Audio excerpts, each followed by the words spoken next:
दोस्तों हमेशा मैंने आपको एक बात कही है, इंस्टाग्राम हो, फेसबुक हो, इन पर जो सॉफ्ट पोर्नोग्राफिक कंटेंट आपको मिलता है ये टोटली वेस्टर्न कंट्रीज के द्वारा हमारे ऊपर थोपा गया एक वो कंटेंट है जिसको हम लोग लेना नहीं चाहते हैं, लेकिन इन्होंने ऑटोमेटिक हमारे कल्चर के अंदर उस चीज को इंक्लूड कर दिया है। मैंने हमेशा से इस बात का अपोज किया है कि ये जो इंस्टाग्राम फेसबुक है इस पर जो कंटेंट परोसा जा रहा है वो एक्चुअली में क्या होता है कि धीरे धीरे धीरे धीरे आपके ब्रेन को डाइवर्ट करता है और आपको सॉफ्ट पॉर्न से हार्ड पॉर्न की तरफ लेकर जाता है। आपको यकीन नहीं होता, आज जो मैं एग्जांपल आपको दिखाने वाला हूं, जो रियलिटी में आपको दिखाने वाला हूं, वाकई में आप बहुत सरप्राइज करेंगे कि ऐसा भी हो सकता है। इस हद तक जो है वो लोग पहुंच सकते हैं और ये रियल घटना है। मैंने जब अपने 75 डेज के हार्ड चैलेंज या 175 डेज का हार्ड चैलेंज जो कि आपको पोर्नोग्राफिक एडिक्शन से दूर ले जाएगा, खत्म कर देगा उस एडिक्शन को, तो लोगों ने क्या किया, मजाक उड़ाया इस बात का। क्या किया कि यार ये क्या होता है, ये तो कोई एडिक्शन नहीं है, डॉक्टर्स तो मानते ही नहीं है इसको एडिक्शन। अरे भाई, एडिक्शन आपके डॉक्टर आपके दिमाग में नहीं घुस सकता है कि आप क्या सोच रहे हैं। आप जब उस चीज के बारे में सोचते हैं और 24 घंटे सोचते हैं तो वो आपको इतना डाइवर्सिफाइड कर देता है, इतना आपको डिफोकस्ड कर देता है कि आप अपने टारगेट पर फोकस नहीं कर पाते। अगर आपको स्टडीज करनी है, बिजनेस करनी है, तो आप फोकस नहीं कर पाते। क्यों? क्योंकि वो कंटेंट आपके दिमाग में घुस चुका है, लेकिन डॉक्टर आपके दिमाग में नहीं घुस सकता है, इसलिए वो कहता है कि एडिक्शन नहीं है।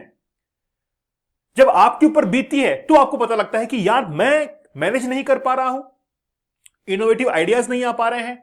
तो आज रियलिटी देख लीजिए, ये रियलिटी है आज इंडियन सोसाइटी की, जिस तरीके से हमने एंट्री दी है।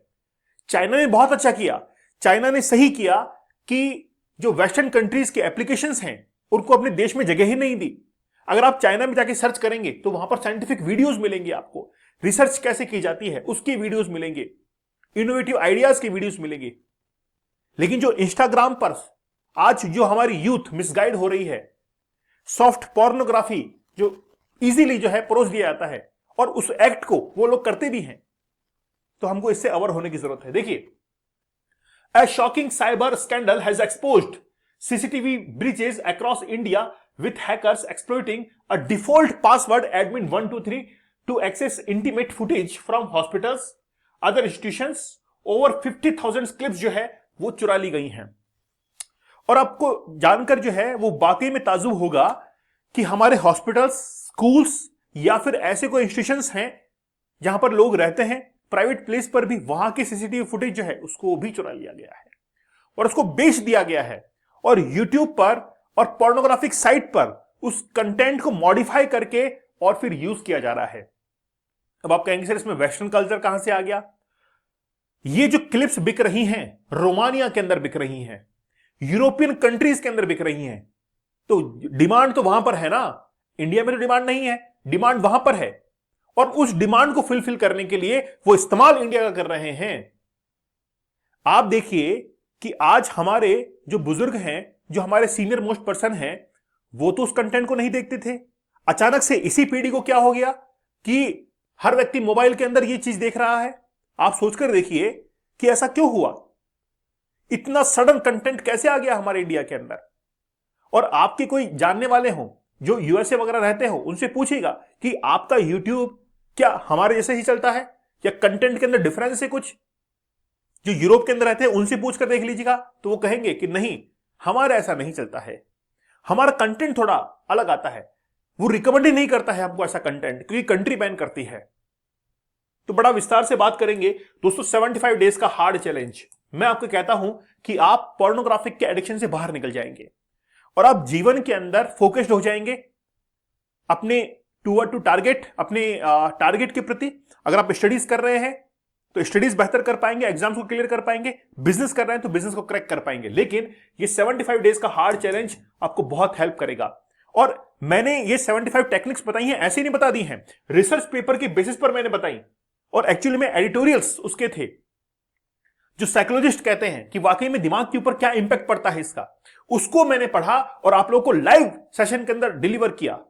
कोई इंसान अगर 175 दिनों तक आपको लाइव क्लासेस दे रहा है और डेली आकर एक दिन भी एब्सेंट नहीं, 175 डेज, आधा साल बीतता है, आप सोच सकते हैं कि उसके पीछे कितनी मेहनत होगी।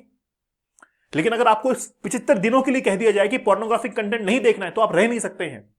खुद के ऊपर एक्सपेरिमेंट करके देख लीजिएगा, आपको वापस से जो है वो कंटेंट बुलाएगा, लेकिन बुलाती है मगर जाने का नहीं, बुलाती है मगर जाने का नहीं। लेकिन 75 का डेज का हार्ड चैलेंज आपको लेना ही पड़ेगा। अब एक्चुअली में क्या है, एक साइबर क्राइम जो है वो सामने निकल कर आया है, पूरा का पूरा रैकेट निकल के आया है, डिजिटल सिक्योरिटी ब्रीच हुई है। एटलीस्ट 50,000 जो सीसीटीवी क्लिप्स हैं 9 मंथ्स के अंदर उनको शेयर किया गया है इंटरनेशनल लेवल के ऊपर। और जब वो क्लिप्स जो सेल की जाती थी उनकी कीमत थी 700 से लेकर 4,000 पर क्लिप के हिसाब से। और ये जो क्लिप है वो इंटरनेशनल पॉर्न फैटिस नेटवर्क जो है वहां पे इस्तेमाल हो रही थी, पोर्नोग्राफिक साइट्स के ऊपर। अब एक्चुअली में मैं आपको एक एग्जांपल बताता हूं, स्मृति मंधाना का, नहीं स्मृति मंधाना सॉरी माफ कीजिएगा, वो एक एक्ट्रेस थी बॉलीवुड की, मैं नाम भूल गया उनका एक एआई के थ्रू कन्वर्ट करके एक वीडियो सामने आया था। तो बहुत जो है वो उनके बारे में बहुत मजाक उड़ाया गया था, बहुत उनकी फजीयत भी हुई थी। फिर उन्होंने कहा कि ये वीडियो तो मेरा है ही नहीं, ये तो किसी ने एआई से बनाया है इसको। आप समझ रहे हैं, ये कंटेंट को मॉडिफाई कर देते हैं और मॉडिफाई करके वहां पर जो है पोर्नोग्राफिक साइट्स पर उसको देख देते हैं। इसीलिए आप जब भी कंटेंट को देखें, कंटेंट जो है जो आपके जैसे यूट्यूब चैनल वगैरह किसी के होते ही हैं, आपके वीडियोस वगैरह आप अपलोड करते ही हैं, जो नॉर्मल वीडियोस होते हैं डेली लाइफ के, उसको भी बड़ा सोच समझ के। तो 80 सीसीटीवी डैशबोर्ड जो है वो मिले हैं hospitals, school, corporate offices, factories, cinema halls, even private residence जो है वहां से भी सीसीटीवी फुटेज निकाली, मॉडिफाई किया, पोर्नोग्राफिक साइट पे डाला, लोग देख रहे हैं। और जब लोगों ने देखा और ऐसी ही एक सीसीटीवी फुटेज जो है वो वायरल हुई और लोगों के बीच में आई, कहां कहां पर, पुणे, मुंबई, नासिक, सूरत, अहमदाबाद, दिल्ली, हर जगह पर जो है सीसीटीवी फुटेज है। अब आप बोलेंगे कि नहीं सर ये तो गलत बात है। एक्चुअली में क्या हुआ कि पायल मैटरनिटी हॉस्पिटल है राजकोट के अंदर, वहां पर एक लड़की जो है वो इलाज कराने के लिए गई थी, ठीक है ना। अब यूट्यूब चैनल्स पर मेघना एमबीबीएस और सीपी मोंडा के नाम से वो जो क्लिप्स थी वो बिक रही थी टेलीग्राम के ऊपर। अब सिक्योरिटी ब्रीच हुई, पासवर्ड हैक हुआ। एक्चुअली में क्या होता है कि एक डिफॉल्ट पासवर्ड, जैसे हम लोग कोई नया इक्विपमेंट खरीदते हैं, मान लीजिए कि आपने कोई भी इक्विपमेंट ऐसा खरीदा इसमें पासवर्ड लगा हुआ है, तो एक्चुअली में उसका default password admin 1 to 3 already होता है, आप लोग चेंज नहीं करते हैं। बोला ठीक है ना यार, कोई दिक्कत नहीं है, ये ऑलरेडी सेट है तो मैं क्यों चेंज करूं, तो आप एडमिन 1 to 3 रखते हैं। अब हैकर को ये पता है कि भाई साहब जब आपने ये खरीदा ना, जब आपने खरीदा तो ये पासवर्ड मिला होगा, और हैकर क्या करता है, ब्रूट फोर्स अटैक करता है। मतलब वो पॉसिबल कॉम्बिनेशंस निकालता है लेटर्स के और नंबर्स के, जिससे वो लॉक जो है वो ब्रीच हो जाए, टूट जाए। और एडमिन 1 to 3 जो आपने पासवर्ड रखा उसको वो हर तरीके से ट्राई करता है। अब एडमिन 1 to 3 है, आपने क्या किया, एडमिन 1 to 3 हैश लगा दिया, एडमिन 231 हैश लगा दिया, एडमिन 321 कुछ लगा दिया, तो वो क्या करता है, पॉसिबल कॉम्बिनेशन निकालता है, जहां पर मिल जाए वहीं पर ठीक।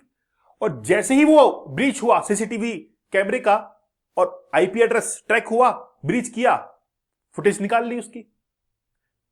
आप समझ रहे हैं किस तरीके से कंटेंट को मॉडिफाई किया जा रहा है। तो फैक्ट्री सेट जो पासवर्ड्स होते हैं एडमिन, जब भी आप कोई भी गैजेट ले तो उसका पासवर्ड पहले चेंज करें, और आपके एटीएम पिन या आपके कोई यूट्यूब चैनल है पासवर्ड उनका है, email ID password, with in 1 month या 6 मंथ मान लीजिए, पासवर्ड थोड़ा थोड़ा उसका चेंज करते रहे। स्ट्रॉन्ग पासवर्ड जो है आपको यूज करने चाहिए, ठीक है।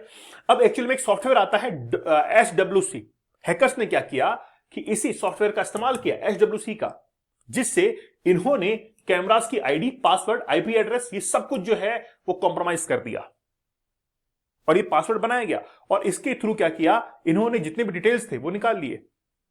अब देखिए क्या है, हॉस्पिटल्स के अंदर देखिए मरीजों का इलाज होता है, वहां पर नर्सेज रहती हैं और भी कई लोग रहते हैं जो कि रोजाना का काम करते ही हैं। उनमें से कुछ ऐसे सीसीटीवी फुटेज जो है वो बाहर निकाल लेते हैं और उसको बेच देते हैं वो, और फिर उनको मॉडिफाई किया जाता है और वो क्लिप्स बिकती हैं, हजारों के अंदर बिकती हैं। तो ये काम जो है वो अभी इंडिया के अंदर चल रहा है, तो आप थोड़ा सा सावधान रहें, ठीक है ना। इस तरीके से एक्चुअली में क्या होता है, जैसे नीट एस्पिरेंट है, मान लीजिए कि कोई हॉस्पिटल है, वहां पर कुछ लोग जो है वो काम कर रहे हैं, कुछ नीट एस्पिरेंट्स हैं जिनको पैसे की जरूरत होती है, या और भी कोई लोग होते हैं जिनको पैसे की जरूरत होती है, तो पैसे के लालच में ऐसा करते हैं। ये कई बार मतलब कोई भी व्यक्ति होता है उसको पैसे के लालच में फंसाकर ये कोशिशें की जाती हैं। अब ये सब कुछ होता कैसे, जैसे मान लीजिए कि वीडियो तो यहां पर रिकॉर्ड हुआ सीसीटीवी फुटेज के अंदर, अब इसको वीपीएन क्रिएट किया जाता है, वर्चुअल प्राइवेट नेटवर्क, और वीपीएन क्रिएट करके मतलब एक ऐसा क्षेत्र जहां पर किसी की नजर ना रहे, वर्चुअली ही वो, जैसे मान लीजिए कि रिलायंस जो है इंडिया में काम करती है, उसके नेटवर्क जो है इंडिया के अंदर है, लेकिन एक वर्चुअली खुद का ही नेटवर्क क्रिएट कर दिया और यहां से वो फुटेज जो है वो कहां पर भेज दी, रोमानिया के अंदर, न्यूयॉर्क के अंदर, वहां पर भेज दिए। इस तरीके से वीपीएन का इस्तेमाल करके नेटवर्क जो है क्रिएट करके और फिर उसको भेजते हैं। अब 3 लोगों को अरेस्ट किया, जिसके अंदर प्राज्वल तेली, प्राज पाटिल और चंद्र प्रकाश फूलचंद, इनको अरेस्ट किया गया है और उनके ऊपर आईटी एक्ट की धाराएं जो है वो लगाई गई है। तो मेरा तो बस यही कहना है आप लोगों से कि आप अपने कंसंट्रेशन लेवल को बढ़ाइए और ये जो कंटेंट है इससे दूर रहिए। मैंने डीप वर्क मतलब काम करने का अपना तरीका होता है, Elon Musk, Bill Gates, Ratan Tata, इन सब ने जो है बेस्ट टेक्निक्स का इस्तेमाल किया कि हम लोग काम को कैसे बेहतर कर सकते हैं, अपनी एफिशिएंसी को कैसे बढ़ा सकते हैं। उसके लिए डीप वर्क मैंने कोर्स लॉन्च किया, the power of focus, 30 techniques मैंने इसमें बताई हैं। साथ ही में हमारा 75 डेज का हार्ड चैलेंज जो कि पोर्नोग्राफिक एडिक्शन से आपको दूर रखेगा। मैंने तो बहुत सारे स्टूडेंट्स को डील किया है इसके अंदर। अगर आप लोग बेनिफिट लेना चाहते हैं तो जरूर जुड़िए, और आप में विल पावर है तो 175 डेज का हार्ड चैलेंज एक बार लेके देखना, आप लोग खुद कहेंगे कि सर वाकई में जिंदगी बदल गई है। टेलीग्राम दीपक इंदौर ऑफिशियल पर मुझे जरूर ज्वाइन कर लीजिएगा। तो मिलते हैं आप लोगों से अगले सेशन के अंदर, तब तक धन्यवाद, थैंक यू, जय हिंद।